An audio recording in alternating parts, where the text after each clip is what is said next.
From the Cronkite Studios in downtown Phoenix, this is Cronkite News.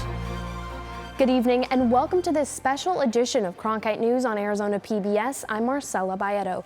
Thank you for joining us. Tonight we take a look back at the sports stories that made headlines, from the death of the Arizona Cardinals owner to the NCAA's decision on player compensation.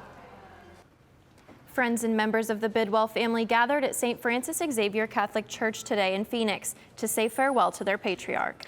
Cronkite News reporter Corey Kirk was there at the ceremony as members of the Cardinals and NFL family paid their final respects. As people filled the pews and there wasn't a dry eye in sight, all eyes were on Father Jim Van Dyke, who defined Mr. B's life in 3 words: faith, family, and football. It's one of the best services I've attended, and just hearing Michael and Nicole over the years, but really know about the legacy of Dad. Michael and Nicole are 2 of Bill Bidwell's 5 children. In his eulogy, Michael recalled how involved his father was in his and his siblings' lives. Bill Jr. was at Georgetown, and I was at prep.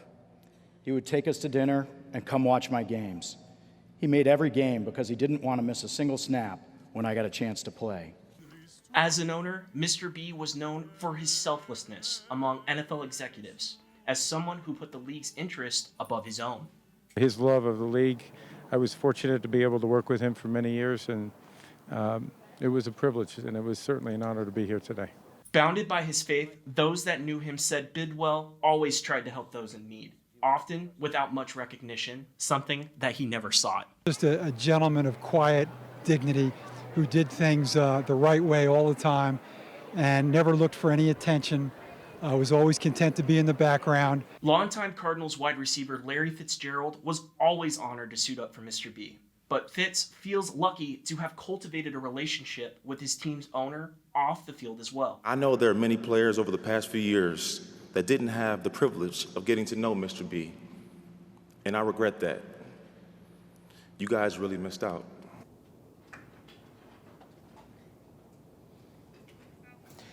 As another way of paying homage, people in attendance were wearing a signature look of Mr. B, the bow tie. From here in the Media Center, I'm Corey Kirk, Cronkite News. The scorching hot Phoenix Rising clinched the #1 seed of the Western Conference playoffs with a win over the LA Galaxy on Saturday. But due to an unfortunate incident, the game was suspended in the second half. Reporter Rob Warner has more. Yeah, the Phoenix Rising won their 20th consecutive game on Saturday night, beating the LA Galaxy 2 by a score of 4-1. But the match was suspended in the second half when a non-Phoenix fan threw what the team described as an object onto the field. You can see tweets describing what transpired Saturday night. According to Ben Wright, at least 2 LA players were hit by objects thrown onto the field. The second incident reportedly occurred when referees had already told players to leave the pitch. LA goalkeeper Eric Lopez was one of the players to be hit by an object. Luke Brenneman, a postdoctoral research scholar for ASU's Global Sports Institute, said this event sets up the team for an important decision. The team and the organizational leadership of the team has a pretty influential moment right now. They can establish basically who we are and who we are not as a team, as a culture, as a fan base. Early Sunday morning, the club put out a statement saying, quote, "While we cannot celebrate these achievements fully, we look forward to coming back home for our next match and playing in front of our passionate and supportive fans," end quote. Both fans were identified and have been banned from the stadium, and the Rising also announced they will be moving forward with plastic cups at future games. Live in the broadcast center, Rob Warner, Cronkite News. On Monday, California Governor Gavin Newsom signed a law into existence allowing college athletes to benefit off of their likeness. This has caused a stir across the country, including right here in Arizona. Cronkite News reporter Matthew Roy has a reaction from those in the Valley of the Sun. Thank you, Chris. Paying college athletes has been a conversation for years, but recently it's picked up a lot more steam. With California passing this bill on Monday, key Arizonans are still split on the impact that this will have on collegiate athletics. Arizona State head football coach Herm Edwards said before the pay-to-play bill was signed that it would equate to an unequal playing field. It'll give the California schools an advantage in recruiting. The be quite honest. I think you're opening Pandora's box. One key that was said by Newsom and NBA star LeBron James on Monday was that it would help athletes that come from impoverished areas to make some money while also getting their education, and Edwards agrees. And for a lot of these young men or women that are student athletes, according to where they come from, that's important to them. You know, I can make extra money. I get extra benefits. However, for current college athletes like ASU running back Eno Benjamin, he isn't really concerned with this law much because, well, it won't really affect him. Really, I'm sort of indifferent. I see the sides, I see pros and I see cons, and so that's not for me to decide. But many have been saying, it's going to change college football, big time. But Victoria Jackson, a former ASU national champion track and field star and now sports historian and ASU professor, has different thoughts. You know, there's a lot of concerns and fear-mongering that the whole thing is going to change fundamentally, but I don't think it's going to change all that much. There have been statements this week from both the NCAA and the Pac-12 conference on the signing of this bill, but this line from the Pac-12 on how it will adversely affect women's sports has Jackson up in arms. If they cared about women's sports, they'd be doing more to encourage women to stay in coaching. If they cared about women's sports, they wouldn't count men who practice with women's teams as women for Title IX compliance. I mean, it's just so tired. It's disingenuous, and it's really frustrating. Legislation is continuously being discussed nationwide, but Jackson thinks something will get done before California's law takes effect in 2023. In the Media Center, Matthew Roy, Cronkite News. Today is a big day for the future of college sports, opening the door to college athletes making money while still competing. Cronkite News reporter Brady Klein joins us from the Media Center to explain how student athletes could now earn a piece of the very large college sports financial pie. For years, a major debate within the NCAA is whether or not athletes and players should be able to profit and make money off their image and their likeness. Well, today, a major step forward was for the athletes. The NCAA announced Tuesday morning that the Board of Governors has started a process that will allow student athletes to profit off of their name, image, and likeness. Arizona State head football coach Herm Edwards took to the podium to discuss what this means for NCAA athletes. Whatever you do in sports at any level, if it helps the sport, then you need to do it. But I don't know what all the rules are. I have no idea. And I'm not going to sit here and say I do. But whatever it does, as long as it helps the sport and everybody can benefit from it, and you do the right thing for the sport. While it may be the right thing to do in Edwards' eyes, Nathan Coleman-Lamb, a professor at Duke University studying social inequality in sports, believes it is also the easiest thing for the NCAA to do. Right? Like, we know that fans love college sports as they currently exist. We know that it's producing billions of dollars. So why would the NCAA risk jeopardizing what they have basically a perfect model as it is, right? And this allows them to 100% preserve that commodity spectacle exactly as it is, preserve the so-called competitive playing field, fairness, et cetera, right? And again, the NCAA and its member institutions are not on the hook for footing the bill. The Board of Governors directed each of the NCAA's 3 divisions to immediately work to update bylaws and policies. The move follows the recommendations of an NCAA working group that includes Northern Arizona President Rita Chang. In the Media Center, Brady Klein, Cronkite News. A football program right here in Phoenix has developed quite the talent at the quarterback position, as their last 2 quarterbacks have gone to 2 Power 5 schools, and they're about to send their 3rd.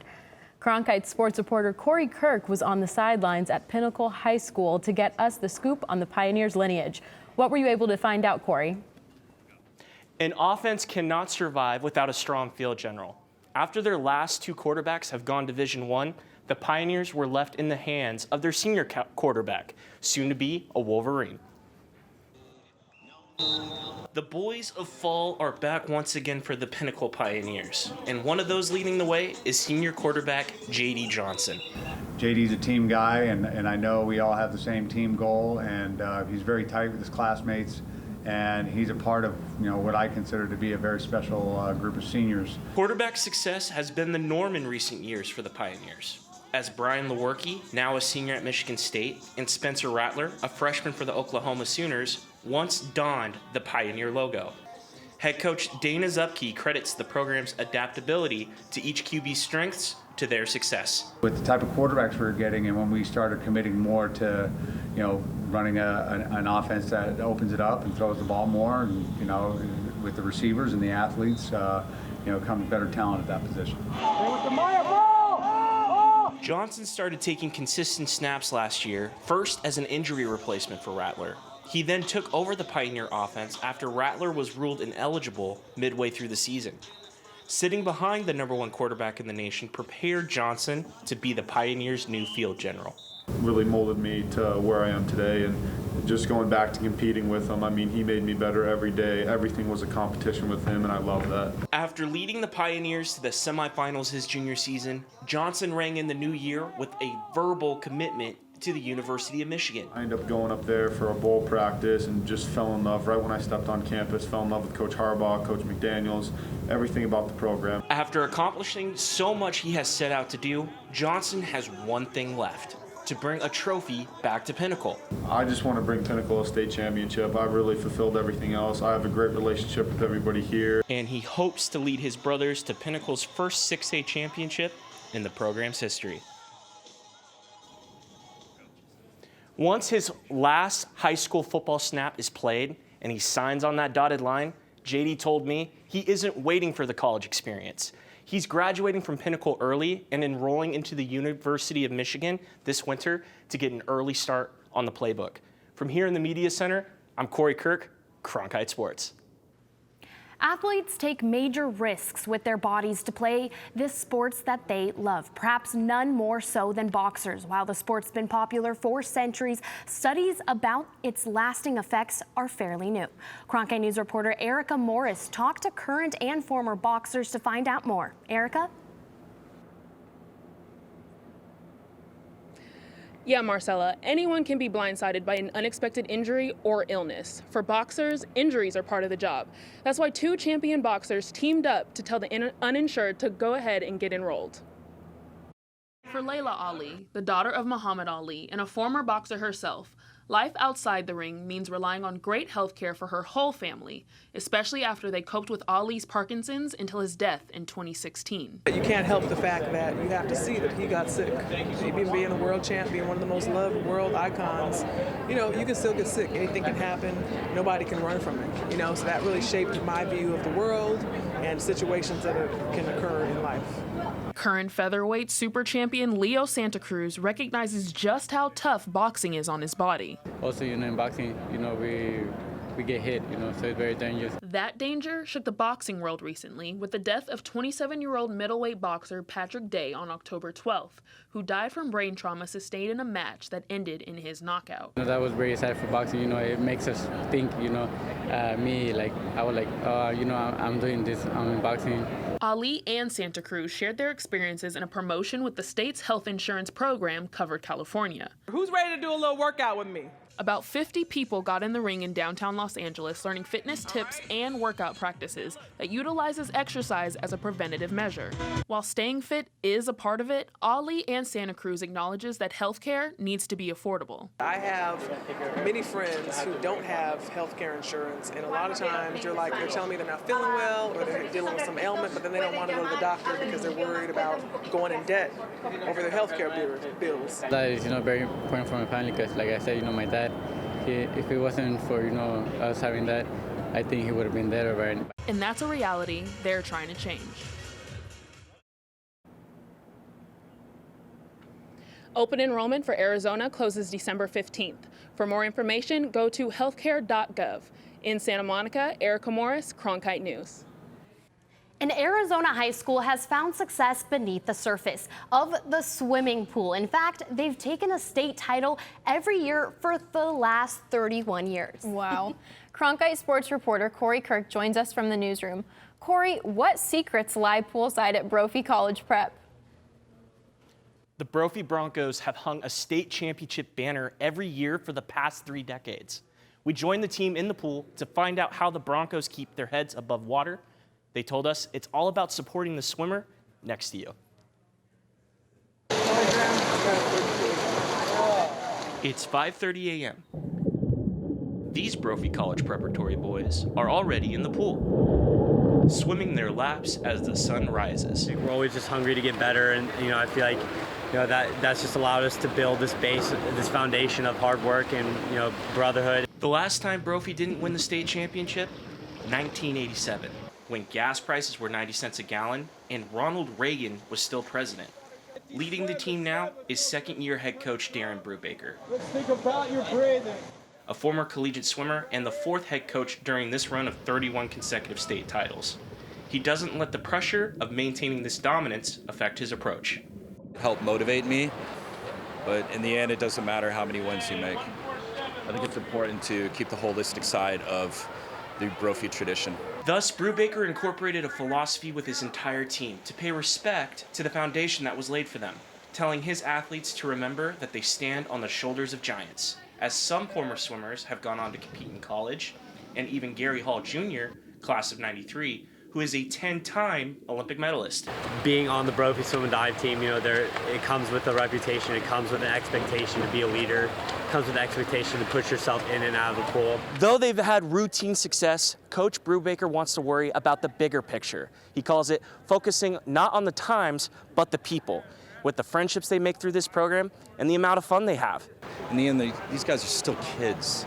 They're still growing, and I want them to look back at their experience at Brophy as fun, as, I did have a great time. That attitude gives these athletes a chance to strengthen their bond and build a better skill set outside of the pool. The leadership skills I've learned and just friends I've made are going to last me a lifetime, and that's enough in itself. Though 31 straight seasons of state titles hang over their heads, the Brophy swim and dive team strives to strengthen each other through competition and in life. A league that is full of miracles, where kids, no matter their disability, get to play baseball. As Miracle League Arizona starts its new season, Cronkite News reporter Lindsay Amundsen was out at opening day.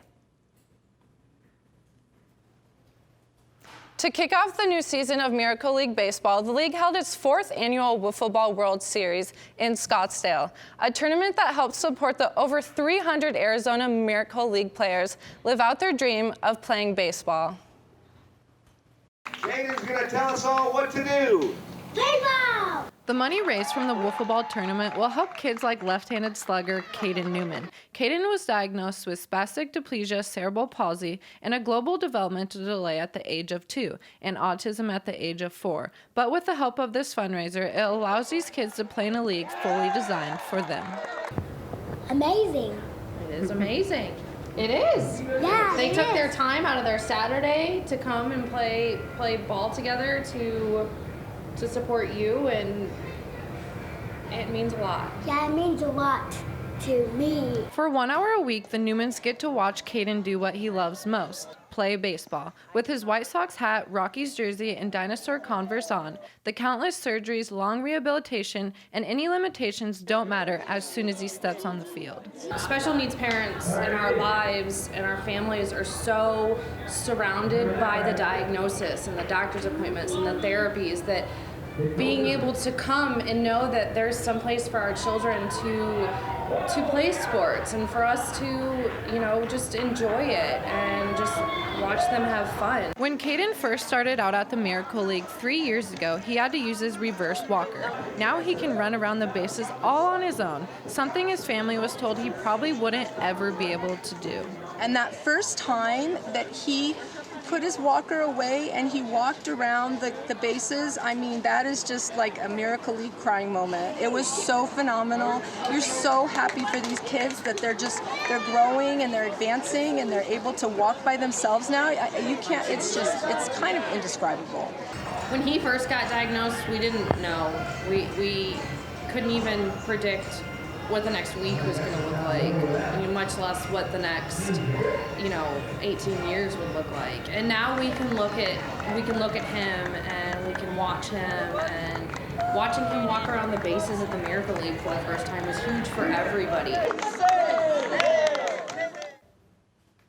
After a life-changing diagnosis, the Newmans didn't know what life for Caden would be like. But after 3 years in the Miracle League, they have no doubt that now 7-year-old Caden can do anything he sets his mind to.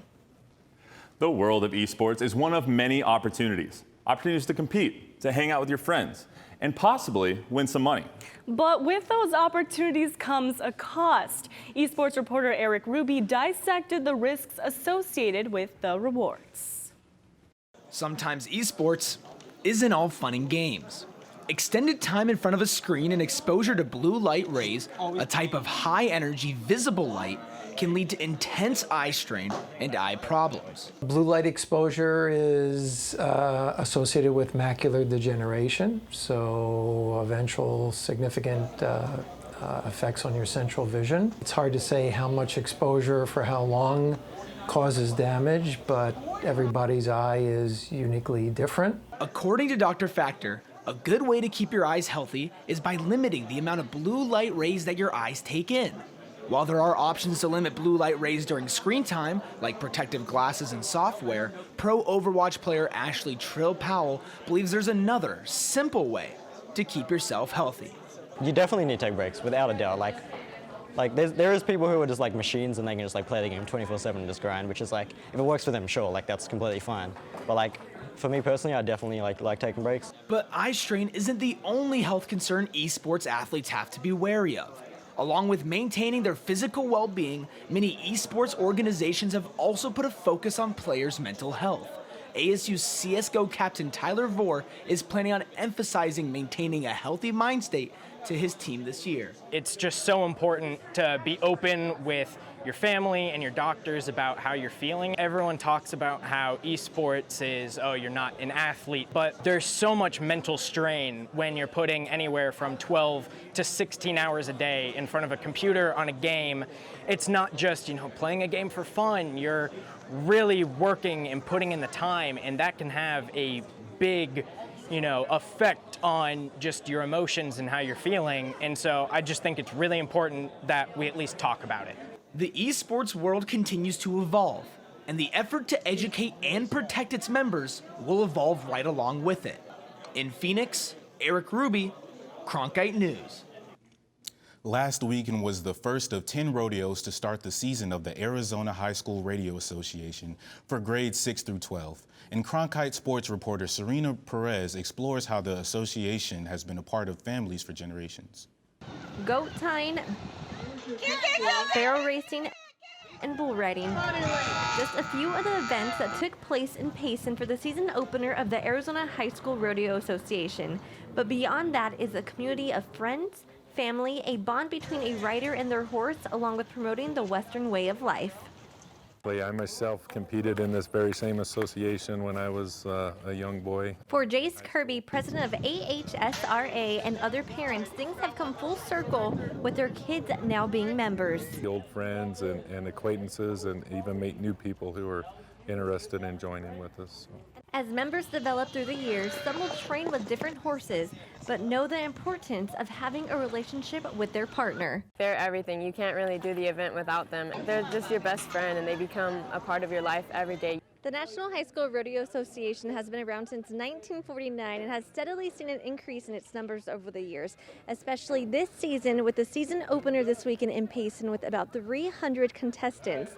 And President Jace Kirby explains what's helping keeping the association alive. The barrel race is usually one of the largest events, and it's the girls that really help to, make us function and keep us headed down the right road. Whether it's the boys or the girls, there's one thing noticeable with members: the dress code. We always like the kids to act and look like cowboys while they're here, so it is your basic cowboy dress code. Boots, jeans, a button-up long sleeve, and of course, a cowboy hat. The rule number one of cowboys is you don't lose your hat. Losing your hat can add 5 seconds to your time or result in a $5 fine. In Payson, I'm Serena Perez, Cronkite News. As the Arizona Coyotes gear up for their upcoming season, they've signed a new member to their pack. Cronkite News reporter Lindsay Amundsen introduces us to the latest addition that's getting a lot of attention. It's time to meet Luna, a black, furry, four-legged lab. She's not known for her skating or puck handling, but she's already captured the hearts of the Coyotes organization. The team will help train Luna in basic obedience, socialization skills, and proper service dog etiquette throughout the season. Once Luna's ready, she'll find a forever home with a veteran in need. First and foremost, the giving back to a veteran. We're a community-focused organization, which is very important to us. But the second is just office morale. There's just a whole new vibe in the office, and everybody's super excited in the morning when Luna comes in. And the players in the locker room, too, they've been begging to see her. Luna is part of the National Assistance Dogs Incorporated program, a nonprofit founded by Andrew Armstrong after he saw the positive impact his service dog Schmitty made. Veterans that were coming home, my friends that were coming home from war, he almost drew them in. They wanted to be around him a lot. So I saw that and I wanted to get that back. The service dogs are trained to help their person with anything from mobility assistance, retrieving items, and improving mental health. And these guys and girls fight for us, and they come back and they're struggling, so they can connect to a service dog sometimes better than just people. So being a part of giving them independence to go out in public again is just the best thing ever. Natty hopes that Luna will help bring awareness to the need for service dogs. With the costs up to $20,000 and years on a wait list, Natty is trying to make service dogs more accessible for veterans. They stay at their home, they come to class for 12 to 24 months, and then we place them. So it's something that the public can get involved in, and it's really awesome to have somebody like the Coyotes helping with that. That's it for this special edition of Cronkite News. Thanks for joining us. For top Arizona stories anytime, go to cronkitenews.azpbs.org.